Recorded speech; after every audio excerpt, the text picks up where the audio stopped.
అందరికీ నా నమస్కారాలండి. ఈ వీడియోలో మనం నాన్ ఫైనైట్ క్లాజెస్ గురించి తెలుసుకోబోతున్నాం. నాన్ ఫైనైట్ అని కాదు, ఫైనైట్ కూడా మనం తెలుసుకోబోతున్నాం. ఇందులో నాన్ ఫైనైట్ క్లాజెస్ ఎందుకని మనం ఎంత ఇంపార్టెన్స్ ఇచ్చుకుంటున్నాం అంటే, గతంలో జరిగిన టెట్ ప్రశ్న పత్రంలో ఏ పేపర్‌లో చూసినా గానీ మీకు ఫైనైట్ అనే పదం అనేది పడకుండా లేదు. ఫైనైట్ అనేది ఖచ్చితంగా ఉంది. ఫైనైట్, నాన్ ఫైనైట్ గురించి ఖచ్చితంగా ఇచ్చారు. కాబట్టి మనం ఖచ్చితంగా క్లాజెస్ మీద దృష్టి ఉంచాలి. మెయిన్ క్లాజ్ కానివ్వండి, subordinate clause, noun clause, యాడ్జెక్టివల్ clause, relative clauses, adverbial clause, finite, non finite, defining, non defining వీటన్నిటి మీద కూడా మీరు కాన్సంట్రేట్ చేయాలి. ఎందుకంటే కనీసం 5 ప్రశ్నలు అనేవి టెట్‌లో ప్రతి ఎగ్జామ్‌లో అడగడం జరిగింది. 5 ప్రశ్నలు అంటే డిసైడింగ్ ఫ్యాక్టర్. కాబట్టి మనం ఏమాత్రం నెగ్లెక్ట్ అనేది దీన్ని చేయకూడదు. వీలైనంత చక్కగా నేను ప్రతీది కూడా విడదీసి చెప్పడం జరుగుతుంది. ఎందుకంటే అన్నీ ఒకేసారి చెప్పినా కూడా ప్రాబ్లమ్ అవుతుంది.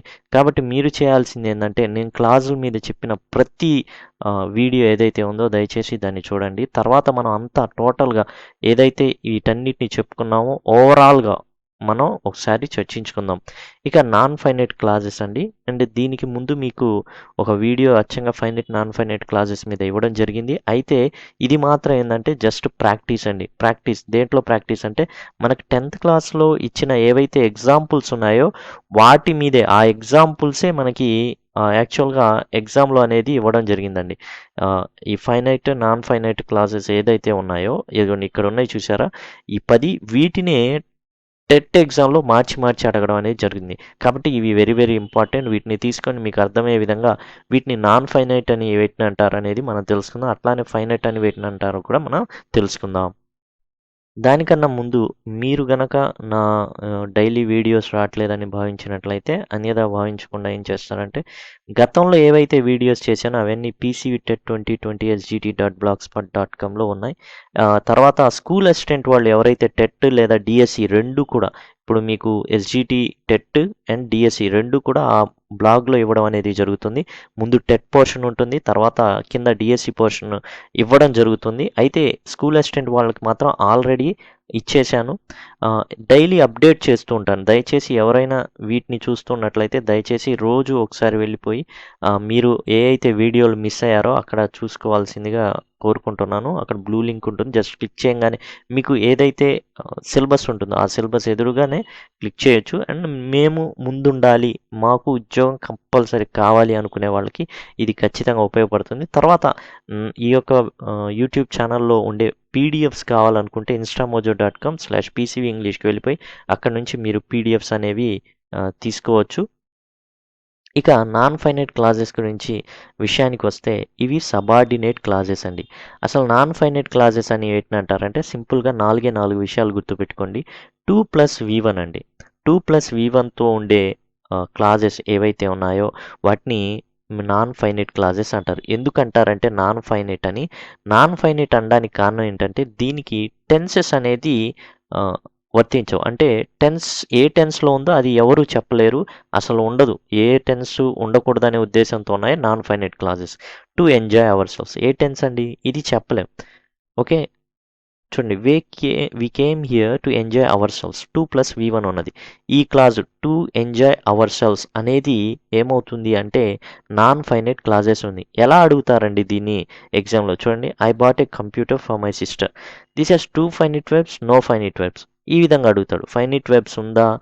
లేదా? ఎందుకని? సింపుల్ సెంటెన్స్ అనే దాంట్లో ఈ 2 పార్ట్స్ మనకు అర్థం కాకపోతే మనం వీటిని తేల్చి చెప్పలేమనమాట. అలాంటప్పుడు మనకి ఫైనైట్, నాన్ ఫైనైట్ అనేవి బాగా ఉపయోగపడతాయి. ఇక మన నాన్ ఫైనైట్ క్లాజెస్ చెప్పుకోవడానికి కేవలం 4 విషయాలు అనుకున్నాం కదండీ! అవేంటో చూడండి. 2+V1 ఉన్నది నాన్ ఫైనైట్. V4తో స్టార్ట్ అయ్యేది నాన్ ఫైనైట్. అట్లానే మీరు చూసుకుంటే వెర్బ్ యొక్క థర్డ్ ఫామ్‌తో స్టార్ట్ అయ్యేది ఇది కూడా నాన్ ఫైనైట్ అవుతుంది. తర్వాత హ్యావింగ్ ప్లస్ V3తో స్టార్ట్ అయ్యేది ఏదైతే ఉంటుందో ఇది కూడా నాన్ ఫైనైటే ఉంటుంది. కేవలం స్టార్ట్ అయ్యేదేనా? సెంటెన్స్ స్టార్ట్ అయ్యేదేనా? కాదండి. కొన్నిసార్లు ఏం జరుగుతుందంటే ఇక్కడ షీ బీయింగ్ గర్ల్ అని కూడా కొన్నిసార్లు రావడం జరుగుతుంది. ఎప్పుడొస్తుంది? ఇక్కడున్న సబ్జెక్టు వేరైనప్పుడు లేదా 2 వేర్వేరుగా చెప్తున్నప్పుడు.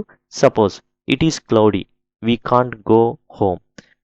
ఇట్లా ఉన్నప్పుడు ఏమొస్తుందంటే it being cloudy we can't go home. కాబట్టి సబ్జెక్ట్ అనేది ఇక్కడ వస్తుంది. తర్వాత నెక్స్ట్ ఇంగ్ ఫామ్ ఉంటుంది ఈ విధంగా బీయింగ్. కాబట్టి 2+V1 V4 V3 having plus V3 అనే కేవలం ఈ కోడ్స్ మీరు గుర్తుపెట్టుకుంటే అవి నాన్ ఫైనైట్ క్లాజెస్ అని ఖచ్చితంగా మీరు గుర్తుపెట్టవచ్చు. ఒకవేళ ఆ సెంటెన్స్లో 2+V1 కానీ V4 కానీ V3 కానీ హ్యావింగ్ ప్లస్ V3 కానీ లేకపోతే అవి ఖచ్చితంగా ఫైనైట్ వెర్బ్స్ అనేవి అవుతాయి. గతంలో నేను చెప్పేటప్పుడు ఫైనైట్ అని అడగడం జరిగింది. దాన్ని జనరల్గా ఫైనైట్ అంటారు. దయచేసి అది కూడా గమనించండి. ఇప్పుడు మనం ఎగ్జాంపుల్స్కి వెళ్ళిపోయి దాన్ని ప్రాక్టీస్ చేద్దాం. ఈ ఎగ్జాంపుల్స్ని ప్రాక్టీస్ చేసే ముందు మరలా ఒకసారి మనం ఈ కోడ్ని మనం తెలుసుకుందాం. 2+V1 ఉన్నవి, తర్వాత V4 ఉన్నవి, అంటే బీయింగ్ అట్లా స్టార్టింగ్లో ఎక్కువగా, తర్వాత హ్యావింగ్ ప్లస్ V3 ఉన్నవి, తర్వాత V3 ఉన్నవి. ఇవి ఏమంటారండి? వీటిని నాన్ ఫైనైట్ క్లాజులు అంటారు. నాన్ ఫైనైట్ కానివన్నీ ఫైనైట్ మనకు సింపుల్గా తెలిసిపోతుంది. ఇక్కడ చూడండి, స్టార్టింగే V3తో స్టార్ట్ చేశారు కాబట్టి ఈ క్లాజ్ బార్న్ ఇన్ లండన్ అనేది ఏమవుతుంది? నాన్ ఫైనైట్ క్లాజ్ అవుతుంది. He became the citizen of UK అనేది ఫైనైట్ అవుతుంది. ఎందుకంటే ఇక్కడున్న బికేమ్ అనేది చూడండి, సబ్జెక్ట్ వచ్చింది అండ్ వెర్బ్ యొక్క సెకండ్ ఫామ్ వచ్చింది. కాబట్టి ఇది సింపుల్ పాస్ట్ టెన్స్లో ఉంటుందని ఖచ్చితంగా చెప్పొచ్చు. కానీ బార్న్ ఇన్ లండన్ అనేది ఏ దేంట్లో ఉందో చెప్పుకోలేము. ఎందుకంటే I am born in London అవ్వచ్చు, I was born in London ఉండొచ్చు, ఆ విధంగా he will be born in London ఉండొచ్చు. ఏ టెన్సో ఖచ్చితంగా మనం చెప్పలేం. అందుకని నాన్ ఫైనైట్ క్లాజ్ ఇది అవుతుంది. కానీ మనం కోడ్ పెట్టుకున్నాం. ఏం పెట్టుకున్నాం అండి? 2+V1 V4 V3 having plus V3. తర్వాత ఇక్కడ చూడండి, హ్యావింగ్ ప్లస్ V3 ఉంది. కాబట్టి ఈ క్లాజ్ వచ్చేసి నాన్ ఫైనైట్ క్లాజ్ అవుతుంది. He went out to play అనేది ఫైనైట్ క్లాజ్ అవుతుంది. ఎందుకంటే ఇది సింపుల్ పాస్ట్లో ఉన్న ఖచ్చితంగా తెలిసిపోతుంది. తర్వాత ఇక్కడ చూడండి, రికగ్నైజ్డ్, ఇది వచ్చేసి వెర్బ్ యొక్క థర్డ్ ఫామ్ అండి. జనరల్గా వెర్బ్ యొక్క సెకండ్ ఫామ్ అనుకుంటాం. అయితే రికగ్నైజ్ వెర్బ్ యొక్క V2 V3 ఒకటే, కానీ ఇక్కడ ఉండేది మాత్రం V3 అనమాట. నేను కూడా ఏంటంటే పాస్ట్ పార్టిసిపుల్ అంటే పాస్ట్ అనగానే వెర్బ్ యొక్క సెకండ్ ఫామ్ అని గుర్తుకొస్తుంది. అట్లా మనం కూడా పొరపాటు పడతాం. అలా పడకూడదు. ఇక్కడ పాస్ట్ పార్టిసిపుల్ వచ్చేసి వెర్బ్ యొక్క థర్డ్ ఫామ్ అనమాట. సింపుల్గా మీకు గుర్తించడానికి ఏంటంటే ఆ కోడ్ అనేది 2+V1 V3 V4 having plus V3. ఇంకా సింపుల్గా ఉండాలంటే 2+V1 V3 having plus V3 V4. ఇట్లా మనం 1 3 4 ఇట్లాంటివి కూడా మనం సింపుల్గా గుర్తుపెట్టుకోవడానికి ఈజీగా ఉంటుంది. తర్వాత ఎంకరేజ్డ్ బై హీజ్ ఫాదర్. చూడండి, ఇక్కడున్న ఎంకరేజ్డ్లో V3 ఉంది. ముందు రావడమే V3 వచ్చేసింది. కాబట్టి ఇది వచ్చేసి ఏమవుతుందంటే నాన్ ఫైనైట్ క్లాజ్ అవుతుంది. తర్వాత Ravi got distinction in final examination అనేది ఫైనైట్ క్లాజ్ అవుతుంది. తర్వాత చూడండి, ఇప్పుడు మనకి ఇలాంటివి వచ్చినప్పుడు కొంత మనం కన్ఫ్యూజ్ అవుతాం. కానీ కన్ఫ్యూజ్ అవ్వాల్సిన అవసరం లేదు. ఇక్కడ వెర్బ్ యొక్క థర్డ్ ఫామ్ ఉంది. ఎలా చెప్పగలరు? ఏంటంటే అసలు సబ్జెక్ట్ లేదు ఇక్కడ. అంటే with the tree grown tall. Tree subject ట్రీనే, కానీ ఇక్కడ జరిగే విషయం ఏంటంటే హెల్పింగ్ వెర్బ్ అనేది లేదు. హెల్పింగ్ వెర్బ్ అనేది ఉంటే మనం ఖచ్చితంగా ఏం చేస్తామండి? ఖచ్చితంగా దాన్ని అదిగోండి, వీ వర్ నాట్ ఏబుల్, ఇక్కడ హెల్పింగ్ వెర్బ్ ఉంది. ఇక్కడ కూడా యాక్చువల్గా ట్రీ ఈజ్ గ్రోన్ టాల్ అంటే పెంచబడింది అనే ఉద్దేశం అనేది వస్తుంది. కానీ ఇక్కడ with the tree grown tall అనేసి ఇవ్వడం చూడండి, మీరు చూస్తే ఇది యొక్క వెర్బ్ యొక్క థర్డ్ ఫామ్ అనమాట. జనరల్ సెంటెన్స్ లాగా ఇది లేదు. దీనిలో చాలా డిఫరెన్స్ ఉంది.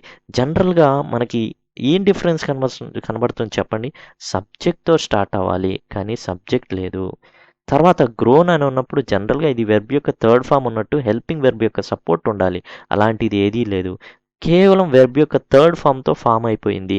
కాబట్టి ఇలాంటిది ఇస్తాడండి. కొంచెం కఠినంగా ఇవ్వాలి అంటే, మనకి కన్ఫ్యూజ్ చేయాలంటే ఇలాంటిది ఇస్తాడు. కాబట్టి వీటిని మీరు చాలా జాగ్రత్తగా 1కి 4 సార్లు రాసుకోవడం అనేది చేయాలి. వి గెట్ మోర్ షేడ్, ఇది వచ్చేసి సింపుల్ ప్రెజెంట్ టెన్స్లో ఉంది. తర్వాత we left the room and went home to search for the books. 2+V1 part, ఇది వచ్చేసి నాన్ ఫైనైట్ క్లాజ్ అవుతుంది. తర్వాత do we have the money to buy that car మనం చెప్పుకున్నాం. 2+V1 V3 having plus V3 V4. కాబట్టి 2+V1 ఉన్న part ఇది non finite clause అవుతుంది. మిగతాది ఫైనైట్ క్లాజ్ అవుతుంది. తర్వాత we were not able to get away until now అనేది నాన్ ఫైనైట్ క్లాజ్ అవుతుంది. తర్వాత హ్యావింగ్ ప్లస్ V3 ఉంది. కాబట్టి ఇది ఏమవుతుందండి? నాన్ ఫైనైట్ క్లాజ్ అవుతుంది. హ్యావింగ్ ప్లస్ V3 ఉన్నది, మిగతాది ఫైనైట్ క్లాజ్ అవుతుంది. జంపింగ్ ఆన్ హిస్ హార్స్, ఇది కూడా పార్టిసిపుల్ అవుతుంది. ఏ పార్టిసిపుల్ అండి? ప్రెజెంట్ పార్టిసిపుల్ అవుతుంది. మనం చెప్పుకున్నాం నాన్ ఫైనైట్ క్లాజ్ అన్నమాట ఇది. ఓకే. ఇది వచ్చేసి ద ఫార్మర్ రూట్ ఇది పాస్ట్ టెన్స్ని డినోట్ చేస్తుంది. ఇది ఫైనైట్ క్లాజ్ అవుతుంది. ఈ విధంగా మీరు దయచేసి కొంచెం రాసుకొని సవివరంగా లేదా నేను దీనికి సంబంధించి కూడా క్లాజ్కి సంబంధించిన పూర్తి పీడిఎఫ్ ఒకటి నేను తయారు చేసి ఇన్స్టా మోజోలో పెడతానండి. ఎందుకంటే నేను పంపించడం అనేది చాలా కష్టమైన విషయం, కుదరదు. కాబట్టి అక్కడ పెట్టడం జరుగుతుంది. మీరు అక్కడి నుంచి డౌన్లోడ్ చేసుకోండి. అండ్ మీకు అర్థమైందని భావిస్తాను. ఏమైనా డౌట్లు ఉంటే మీరు కామెంట్ సెక్షన్లో పెట్టండి. అండ్ నేను మీకు ఆన్సర్ చేయడానికి ప్రయత్నిస్తాను. Thank you. అండ్ ఈ చివరిలో నేను చెప్పేది ఏంటంటే సింపుల్గా నాన్ ఫైనైట్ క్లాజెస్ అంటే 2+v1, v3, having plus v3, v4తో start అవుతాయి అనే విషయం మాత్రం గుర్తుంచుకోండి. కొంచెం విత్ ట్రీ గ్రోన్ టాల్ ఇది చూసారా, ఇలాంటివి కొంచెం మనకి కన్ఫ్యూజ్ చేస్తాయి. వీటిని మనం జాగ్రత్తగా గమనించాలి. ఎలా గమనించవచ్చు అంటే సబ్జెక్ట్తో స్టార్ట్ అవ్వలేదు, కొన్నిసార్లు సబ్జెక్ట్తో స్టార్ట్ అవుతుందని కూడా చెప్పుకున్నాం, కానీ హెల్పింగ్ వెర్బ్ సపోర్ట్ లేదు. కాబట్టి కొంచెం జాగ్రత్తగా వీటిని మనం ఆ కోడ్ని గుర్తుపెట్టుకొని 2+v1, v3, having plus v3, v4. ఎందుకంటే అండి ఎక్సెప్షన్స్ చూడండి, ఇక్కడున్న 10లో మీకు మినహాయింపు వచ్చింది ఇది ఒక్కటి 5. దీని ఒక్కదాని కోసం 9ని వదులుకోవడం మూర్ఖత్వం అవుతుంది. కాబట్టి కోడ్ ప్రకారం మనకు 9 ఉన్నాయి. ఇది కొంచెం కన్ఫ్యూజింగ్ ఉంది. ఇలాంటి వాటిని మనం ప్రాక్టీస్ చేస్తూ ఉంటే practice makes man perfect as well as women too. మ్యానే ప్రాక్టీస్ చేసే పర్ఫెక్ట్ ఉన్నా విమెన్ కూడా అవుతారు. కాబట్టి మనకి రూల్ ప్రకారం ఉన్నవి నేర్చుకుంటాం. తర్వాత ఎక్సెప్షన్ మినహాయింపులు ఏవైతే ఉన్నాయో వాటిని మనం ప్రాక్టీస్ కొద్దీ అచీవ్ చేస్తాం. Thank you.